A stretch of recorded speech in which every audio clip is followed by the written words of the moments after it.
Es más, yo recuerdo, y obviamente las épocas han cambiado, porque ahora no es usual ver un niño, por ejemplo, de 8 años, de 7, 8 años, que vaya a hacer un mandado a la pulpería o la carnicería, por cómo está todo el asunto, ya a los padres les da miedo. O sea, yo no me imagino mandar a mi hijo, vaya a la pulpería. No, yo a los 7 años iba, era el mandadero de la familia. Y uno escuchaba, y yo escuchaba a mi mamá decir, ay, ya se me está acabando el jabón y no sé qué. Aarón, Aarón, Aarón. Y Aarón era el que tenía que ir a la pulpería, y no porque mis hermanos mayores estuvieran muy ocupados. Estaban ahí en la cama tranquilamente. Recuerdo que con mi hermano, el del medio, yo creo que hasta que él se casó y salió de casa, me logró perdonar el que yo llegara a la familia y le quitara el lugar de hermano menor. Entonces era el que más me hacía bullying. Él sabía que uno de mis helados preferidos era el Trips. ¿Lo ubican? Era uno de mis helados preferidos. Entonces, ¿qué creen que él hacía cada noche cuando llegaba después del trabajo? Llegaba con un Trips. Y se lo comía enfrente mío y no me daba nada. Por más que mi mamá también lo regañaba, pero dele un pedacito, dele es. Literal, me da un pedacito ya chupado, ¿verdad?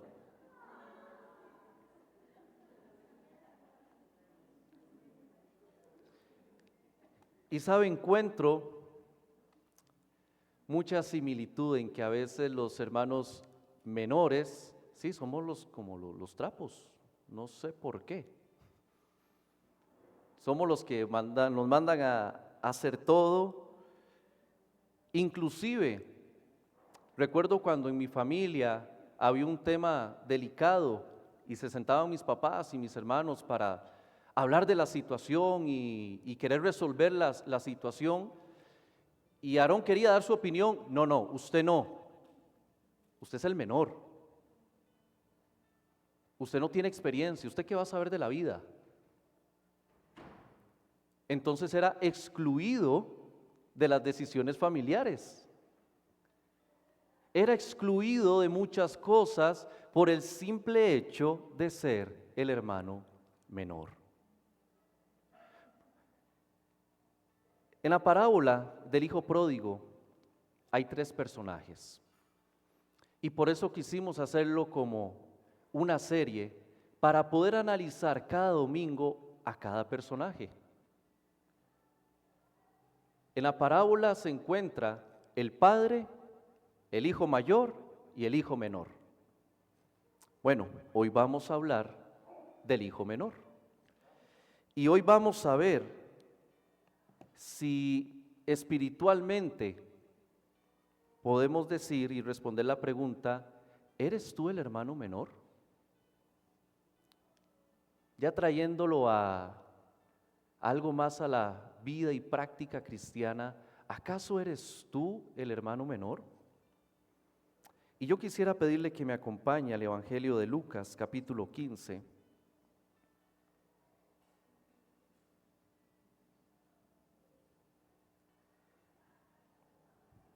Donde yo hoy quisiera mostrarles la actitud del hermano menor a través de 2 decisiones que él tomó y por ende 2 consecuencias que obtuvo por esas decisiones que tomó.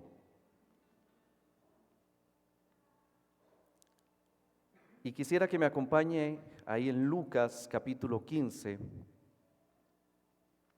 y a partir del verso 12 y 13 vamos a analizar la primera decisión.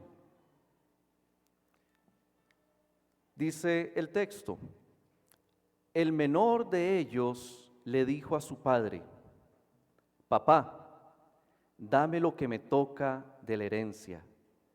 Así que el padre repartió sus bienes entre los 2.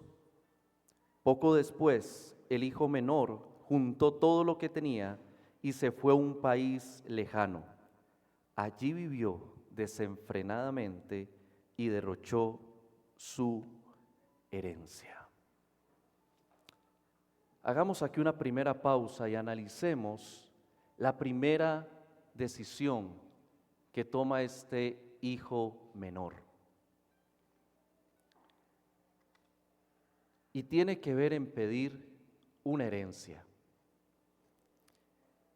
Pedir una herencia en vida es algo inusual y hasta puede ser ofensivo.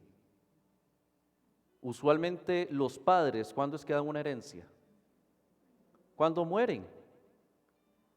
Imagínese que el hijo llegue y le diga, papá, no, deme ya la herencia. Ya sea porque lo ve muy pochotón y ve que la muerte no va a estar tan cerca, entonces mejor. Él está pidiendo y haciendo algo inusual y es ofensivo en la cultura judía. Y algunos interpretan esta decisión de él como una expresión de egoísmo y rechazo al Padre. Nos dice que en medio de la decisión que él toma de que él pide la herencia, él toma ahí mismo también la decisión de irse lejos de casa y derrochar desenfrenadamente toda la herencia. Y aquí es donde yo quiero que ya nos vayamos poniendo un poquito en los zapatos de el hermano menor. ¿Te ha pasado esto a ti? ¿Le has pedido cosas a Dios para derrocharlas a tu placer? ¿Le has pedido cosas a Dios para estar lejos de casa? ¿Cuántos hoy están siendo hermanos menores y queriendo vivir su vida lejos de la voluntad del Padre, pero con todos los beneficios del Padre? Es algo como que yo quiero lo que el Padre tiene, pero no me quiero someter a lo que el Padre quiere que yo me someta.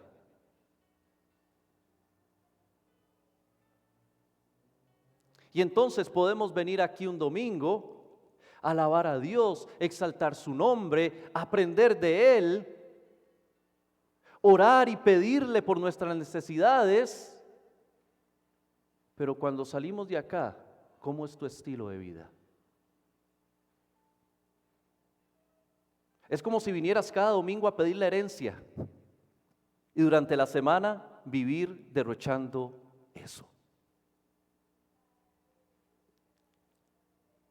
Y hay muchos a nivel de la iglesia general que hacen eso.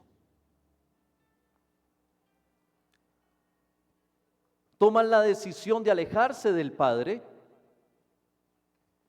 toman la decisión de derrochar lo que el Padre ha dado. Y muchas veces lo hemos dicho acá en este púlpito, el sacrificio de Jesús no fue en vano. ¿Y qué hemos hecho con toda la herencia que hemos recibido a partir del sacrificio y que hoy recordamos en los elementos de la Santa Cena? ¿Qué hacemos con todo eso que hemos recibido del Padre? Vivir a nuestro antojo, vivir a nuestra manera.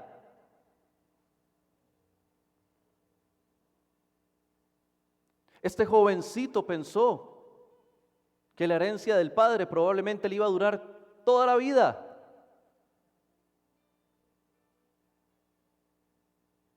Él toma una decisión precipitada, simplemente pensando en lo que él quiere. Quiero el dinero porque me quiero ir lejos de aquí, quiero estar lejos de la casa del Padre y vivir a mi manera, a mi gusto, sin que nadie me diga nada, porque a nadie le importa cómo yo vivo. ¿Cuántas veces hemos sido así?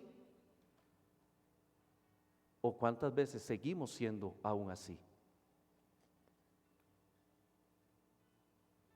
Sí, yo voy a la iglesia, voy un domingo, pero de lunes a sábado nadie me diga cómo tengo que vivir.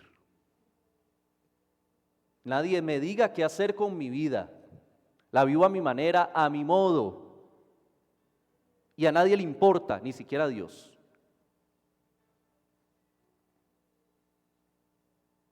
Ahora Cristian daba el propósito de los módulos para aprender de la Escritura y saber a través de ella cuál es la voluntad de Dios en mi vida. Si tu único acercamiento a Dios es a través de estos espacios dominicales, ¿qué estás haciendo el resto de la semana? ¿En qué estás derrochando todas las bondades, todos los beneficios que Dios ha puesto en tus manos?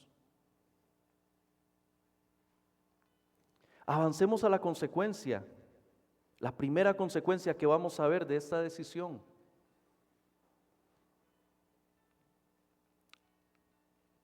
Verso 14 al 16 dice: cuando ya lo había gastado todo, sobrevino una gran escasez en la región y él comenzó a pasar necesidad. Así que fue y consiguió empleo como un ciudadano de aquel país, quien lo mandó a sus campos a cuidar cerdos. Tanta hambre tenía que hubiera querido llenarse el estómago con la comida que daban los cerdos, pero aún así nadie le daba nada. Por fin recapacitó y se dijo: ¿cuántos jornaleros de mi padre tienen comida de sobra y yo aquí muriéndome de hambre? Su primera decisión, pedir todos los beneficios del Padre para irlos a derrochar. La consecuencia es que eso no le duró toda la vida. Se lo gastó todo. Y tras de eso, se lo gasta en un momento que en la región donde estaba empieza una gran hambruna. Después de vivir una vida desenfrenada, acabó con todos los recursos y es donde empieza a sentir las consecuencias de su decisión. Y la consecuencia fue, comenzó a pasar necesidad. Él estaba construyendo su vida sobre la arena, no sobre la roca. Y por estar construyendo su vida sobre la arena, en la primera oleada, todo se le empezó a desboronar. Hasta llegar a un punto de miseria, no solo económica, sino espiritual. En otras palabras, ya estaba tocando fondo.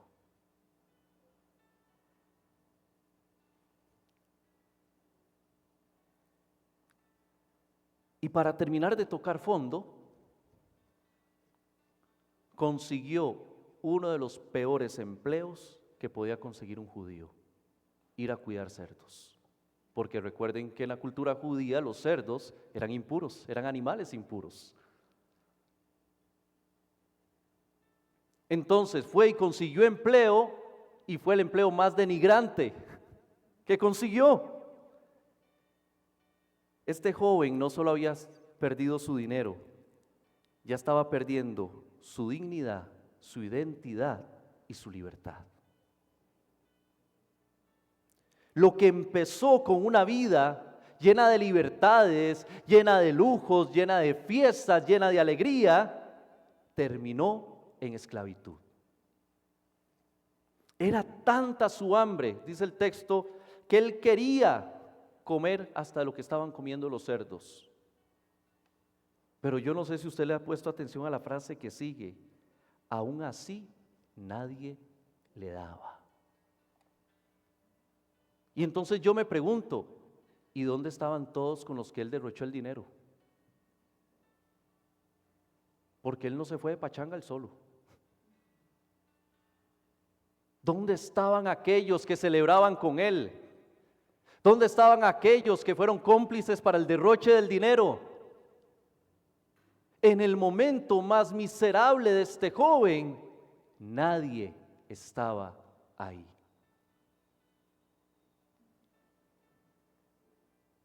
Y es algo que sigue pasando hoy día. ¿Sabe por qué? Porque a veces nos creemos eternos. Yo como profesor, algunas de las cosas que he escuchado de estudiantes es que me dicen, profe, pero es que yo todavía estoy muy joven. Profe, ya cuando yo tenga 80 años, ya yo empiezo a buscar de Dios y alinear mi vida. ¿Tiene una fe que va a vivir 80 años? Increíble.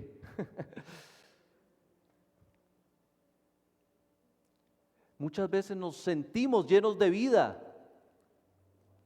Creemos que no, todavía no es el tiempo. Todavía puedo parrandear un poquito más.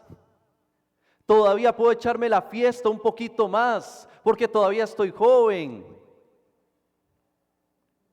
No, pero Cristo ya viene. Ay, hermanito, desde los 70 uno está escuchando que Cristo ya viene. Entonces, todavía hay tiempo.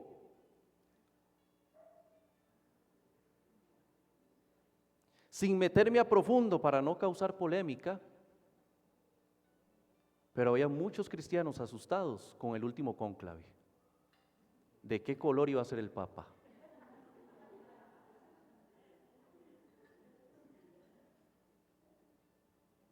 Y algunos diciendo,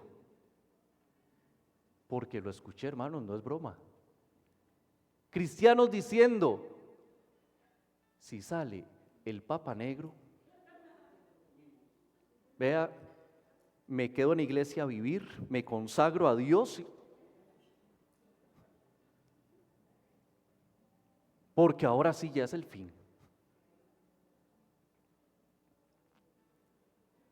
Pero como el Papa salió gringo peruano, todavía hay más tiempo para seguir disfrutando y demás, porque todavía no ha salido el Papa negro. ¿Y qué hacemos? Seguimos derrochando las bondades de Dios, seguimos derrochando los beneficios de Dios, sin saber que eso nos va a llevar tarde o temprano a una miseria espiritual.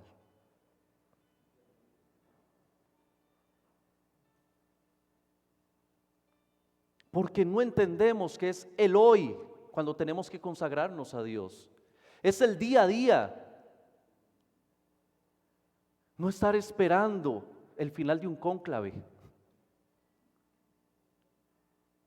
No estar esperando algún megaterremoto allá en Estados Unidos, en la falla de San Andrés, para decir, no, ahora sí. No se trata de eso.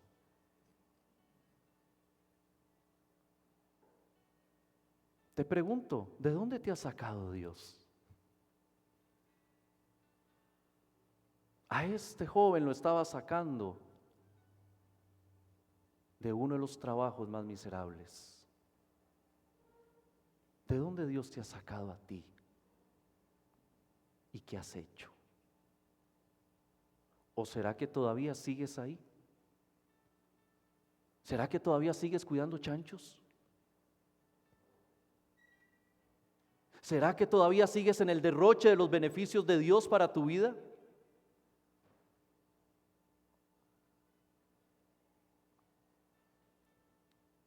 Una decisión estaba marcando la vida de este joven. Las decisiones que tomas para tu vida hoy traerán consecuencias positivas o negativas tarde o temprano. ¿Qué decisiones estás tomando en tu caminar cristiano? ¿Qué decisiones estás tomando con tu padre?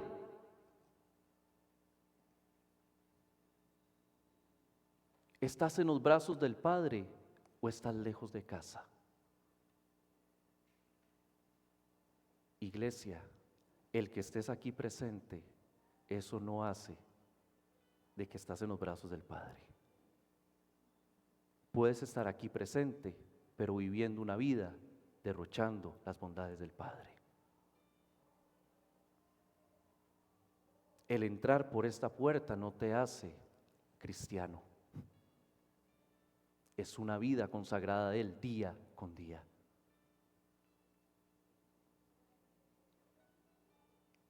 No es esa la puerta de los milagros, que cuando vienes agarrado con la familia, entran ya ahí contentos y cambió todo el semblante. Y esperar que termine el culto para seguir peleando y seguir la segunda parte.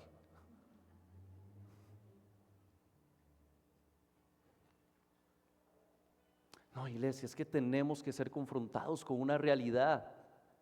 Que el que estar acá domingo a domingo, que el pertenecer a una célula, que el participar en un retiro de mujeres, si vienen más retiros, que el estar en módulos, eso no te hace cristiano. Que eso no te nuble la vista. Los retiros, los módulos, el servicio dominical son herramientas que la iglesia provee para seguir afirmando tu fe en Dios. Pero nosotros como iglesia no somos responsables de tu cristianismo, esa es una decisión tuya. Y es una decisión que tomas día con día.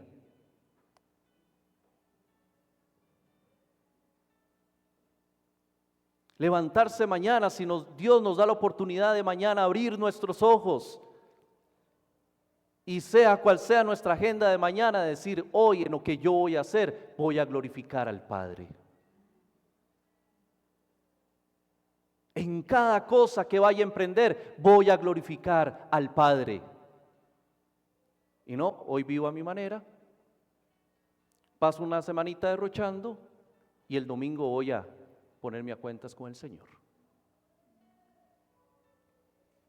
Eso es religiosidad. No confundamos.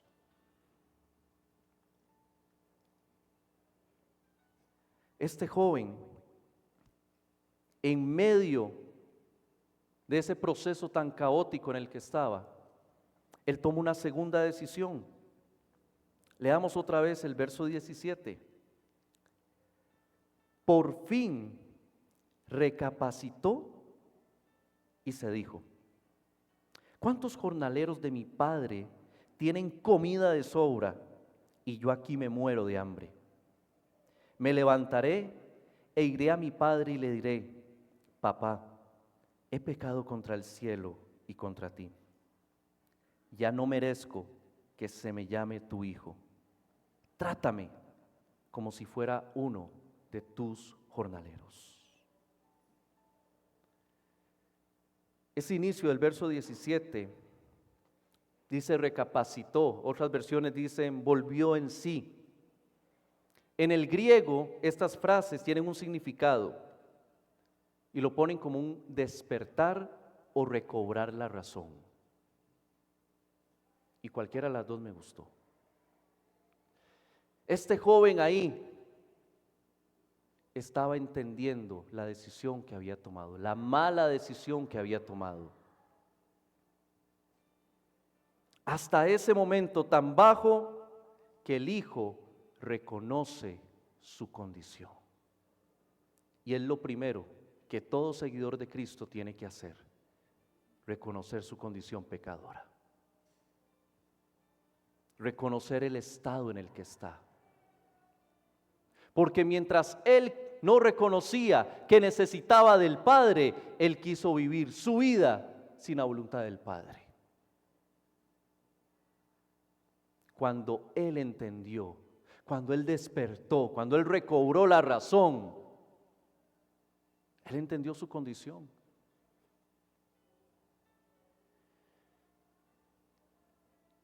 Y este es un punto crucial en la vida de este joven. Y es el antes y después de muchas vidas transformadas por Dios. Toda restauración inicia cuando reconocemos nuestra necesidad en Dios y aceptamos que hemos estado alejados de su casa y de su voluntad. Mientras no des ese paso, no vas a experimentar transformación en tu vida. No vas a experimentar restauración en tu vida. Porque necesitas reconocer y decir, necesito de Dios en mi vida. Necesito estar en la casa de mi Padre. Necesito de Él. Y él entendió que él debía volver a la casa de su padre. Lo nota en el texto. Él ve toda su condición y él dice, los jornaleros en la casa de mi papá están bien alimentados y yo aquí padeciendo hambre. Y toma la decisión, voy a volver a la casa de mi papá. Voy a volver otra vez a la casa de mi papá.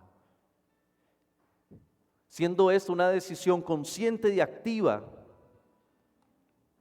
que ya no solo reconoce lo que está mal, sino que toma la determinación de volver. Y entender, porque él dice, he pecado contra el cielo y contra ti. Él entiende que le ha fallado a su Padre Celestial y a su Padre terrenal. Y él dice, yo necesito, para seguir la temática del retiro, ser libre. Necesito libertad. Necesito pedir perdón a las personas que le fallé, a las personas que lastimé con la decisión que tomé. ¿Cuántas decisiones has tomado que han lastimado a personas cercanas a ti? ¿Y cuántas de esas has vuelto a decir, necesito pedir perdón? Necesito ser libre de esto. Necesito pedirle perdón a Dios y también a estas personas que les fallé. Pero no, nos quedamos solo con el perdón a Dios porque con las personas no, mejor todavía no.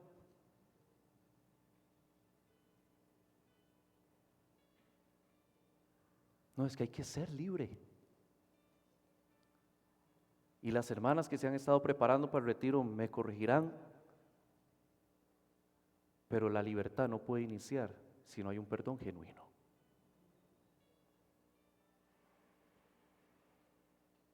Si yo no estoy dispuesto a pedir perdón a Dios y a las personas que les tenga que pedir perdón por mis fallos, todavía no vas a avanzar en tu proceso.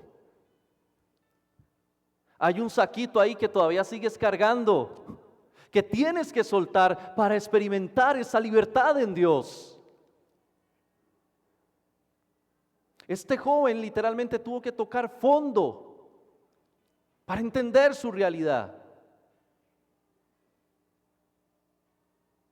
¿Cuántos aquí quizás hemos bregado con alguna decisión y creemos, esta es la decisión correcta, por aquí va? Y quizás hay gente que te dice, no, piénselo, pida oración, no, esta es, y se va. Y hasta que toca fondo. ¿Cuántos aquí han experimentado el tocar fondo por una mala decisión?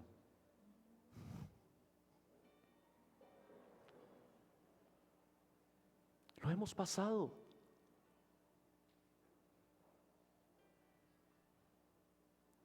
Pero cuando yo reconozco, necesito del Padre en mi vida, su obra transformadora empieza. Su obra restauradora empieza. Pero yo tengo que tomar una decisión y esa decisión tiene que ir con acción. Este joven no se quedó, no, yo tengo que pedirle perdón a Dios, a mi papá, pero bueno, ahí más adelante, ahí cuando saque mis ahorros después de este trabajito. No, él tomó una decisión y de una vez puso la acción. Si hoy tú sabes y reconoces que hay gente lastimada por decisiones que has tomado y no les has pedido perdón, es hoy. Es hoy cuando deberías de buscar a esas personas y decirles perdón. No por causa quizás de la persona, es por causa tuya. El perdón es por causa mía, por mi libertad en Cristo.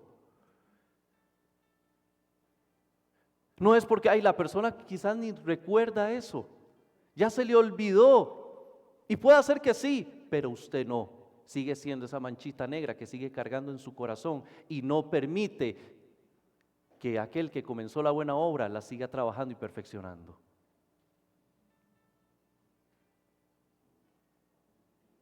Toda decisión va acompañada de una acción. Si has tomado la decisión de estar en la casa del Padre, ¿cuáles son esas acciones diarias que demuestran que estás en la casa del Padre? Si has tomado la decisión de perdonar y pedir perdón, ¿dónde están esas acciones que te han llevado a pedirle perdón al Padre y a aquellos a los que lastimaste con tus decisiones, con tus malas decisiones?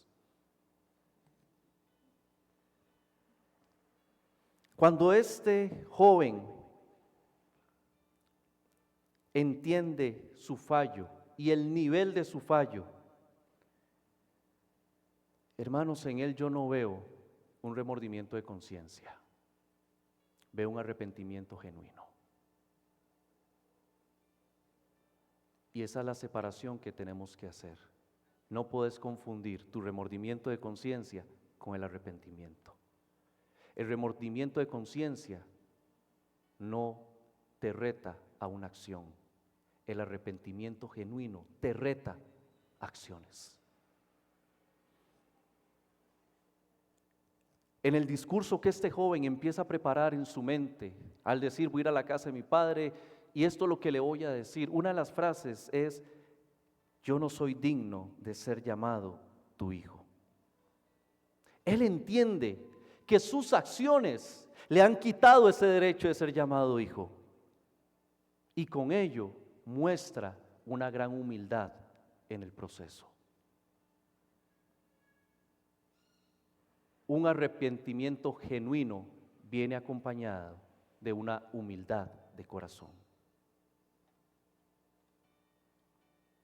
Cuando realmente nos arrepentimos, el ego, el orgullo no puede estar presente, porque eso te va a estorbar.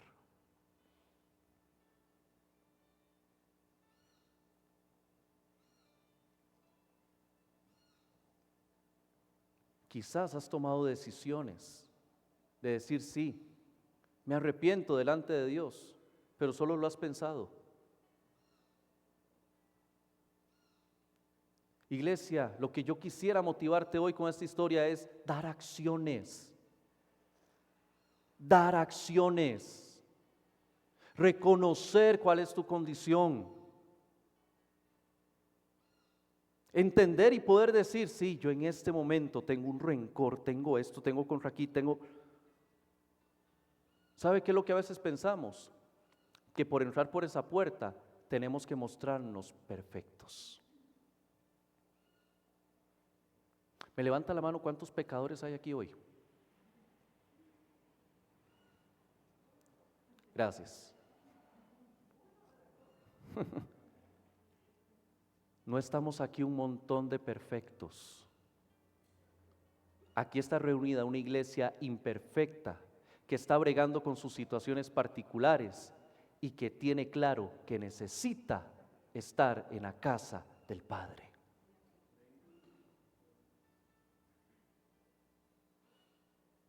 Aquí puedes mostrar tu fragilidad. No tienes que mostrarte como el cristiano que yo todo lo hago bien, yo todo lo tengo perdonado, todo está saldado.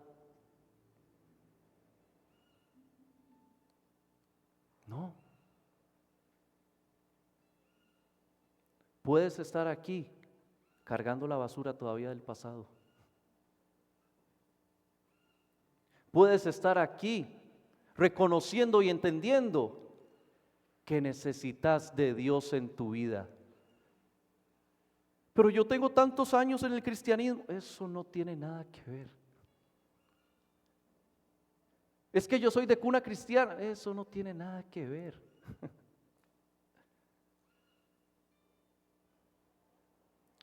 Todos los días necesitamos de Cristo en nuestra vida. No solo un domingo. Lo necesitamos a Él todos los días, pero necesitamos tomar la decisión de decir que todos los días voy a vivir acorde a la voluntad del Padre y no a mis deseos. No venir aquí un domingo a pedirle a Él, dame la herencia, dame los beneficios para irme el lunes a derrochar toda la semana esos beneficios y esas bondades que Él nos ha dado. Que hermanos, eso es lo que pasa en nuestra iglesia a nivel general. Que los hermanos llegan a templos a pedir la herencia, calmar la conciencia y luego salir y seguir viviendo su vida desenfrenadamente y como le quiera venir en gana. Reitero, eso es religiosidad.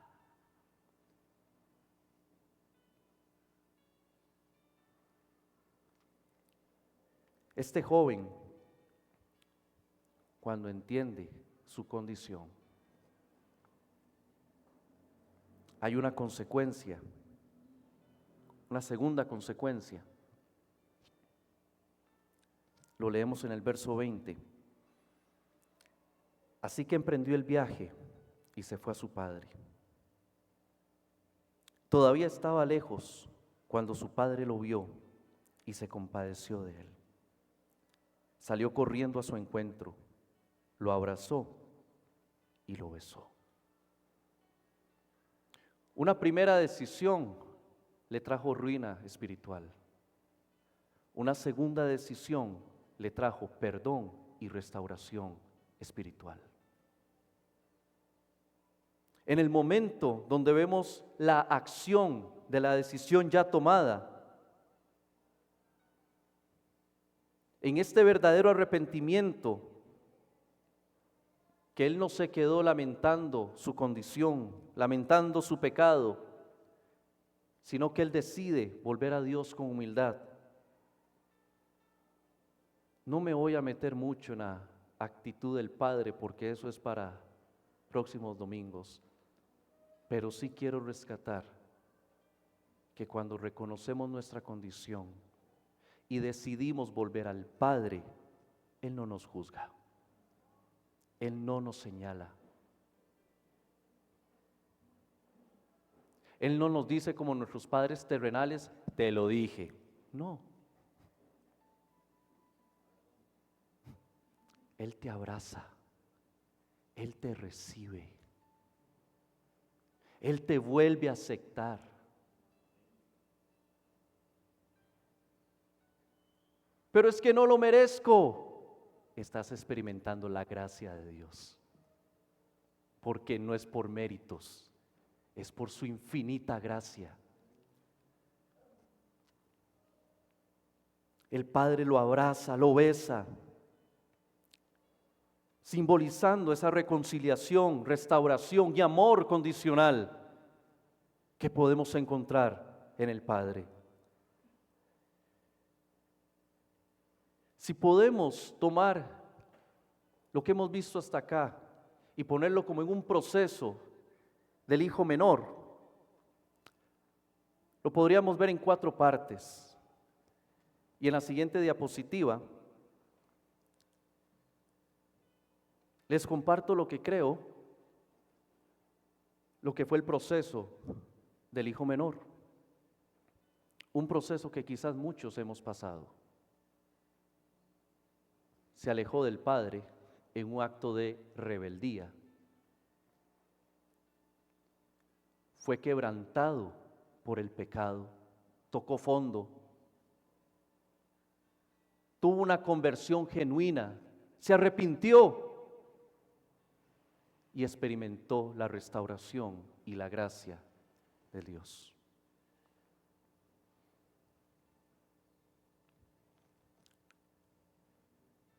¿Sabe? Déjeme ir finalizando por lo que usualmente debería ser el principio. Ahí en el capítulo 15, regrese al versículo 1. Dale el versículo 1. Déjeme darle un poquito más de contexto. Dice, muchos recaudadores de impuestos y pecadores se acercaban a Jesús para oírlo. ¿Está viendo el perfil de la audiencia? Pecadores. De modo que los fariseos, ya salieron los religiosos de la época, estos maestros de la ley se pusieron ¿a qué? ¿Qué dicen sus Biblias? Se pusieron a murmurar. Los altos religiosos, lo único que hacían era murmurar. ¿Y sabe por qué hago hincapié en esto? Porque hay muchos fariseos en la iglesia. Y cuando digo iglesia, tómelo a título general y no se empiecen a ver entre ustedes. En nuestras iglesias hay muchos fariseos creyéndose los mejores religiosos, murmurando de los demás. ¿Has sido tú acaso? Este capítulo 15 contiene 3 parábolas. Y las 3 parábolas están dando un mismo mensaje, solo que en escenarios distintos. De hecho, si lo empieza a ver en la Nueva Versión Internacional, solo por el título de cada parábola tienen una palabra en común: la oveja perdida, la moneda perdida, el hijo perdido. Y entonces se habla que había 99, eran 100, pero quedaron 99 porque una se extravió. ¿Y qué hizo el pastor? Fue por ella. Una mujer tenía cierta cantidad de monedas, se le perdió. ¿Y qué hizo? Fue a buscarla. Aquí es como la pequeña gran diferencia entre estas 2 parábolas y esta parábola del hijo pródigo. Porque en las primeras 2 es el padre el que va a buscar.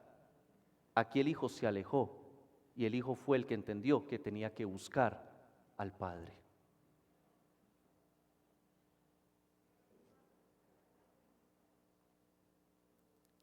Pero las 3 tienen un cierre. La alegría que hay en el reino de los cielos cuando un pecador se arrepiente.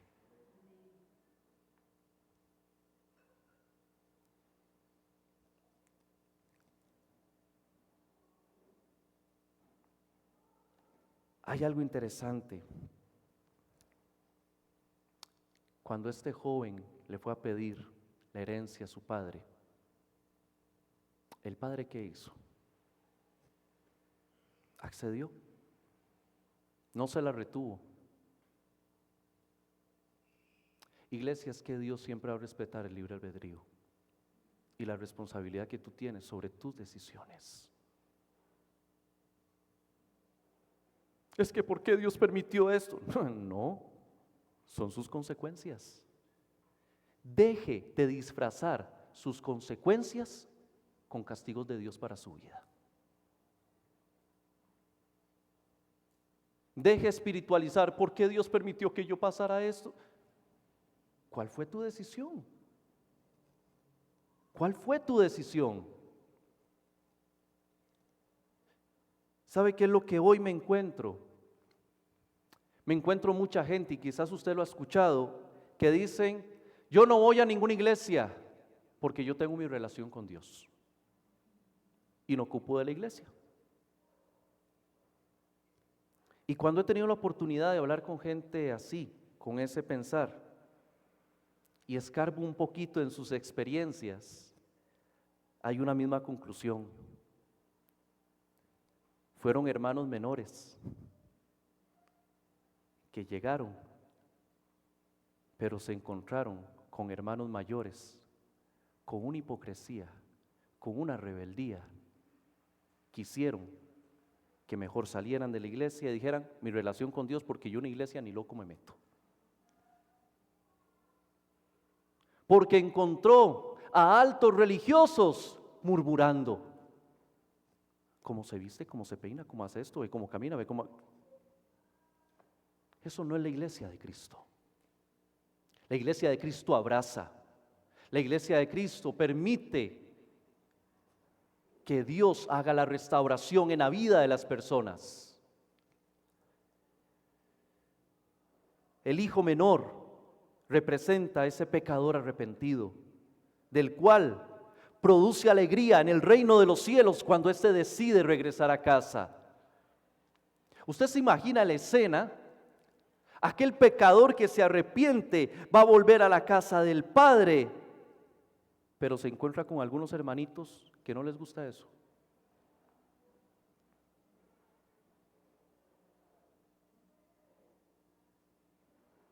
Y en lugar de ser una iglesia que los acerque al Padre, los ahuyenta del Padre. Y entonces viven pensando, no, solo mi relación con Dios y sin ninguna iglesia. Porque hay un aterro de hipócritas.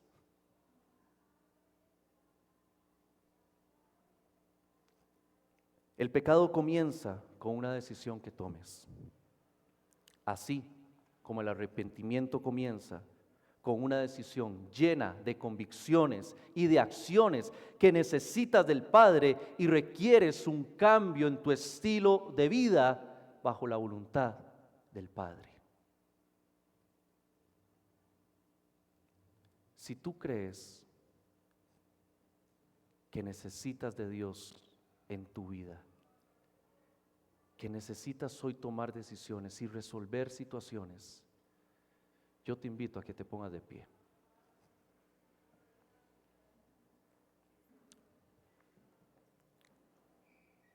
Si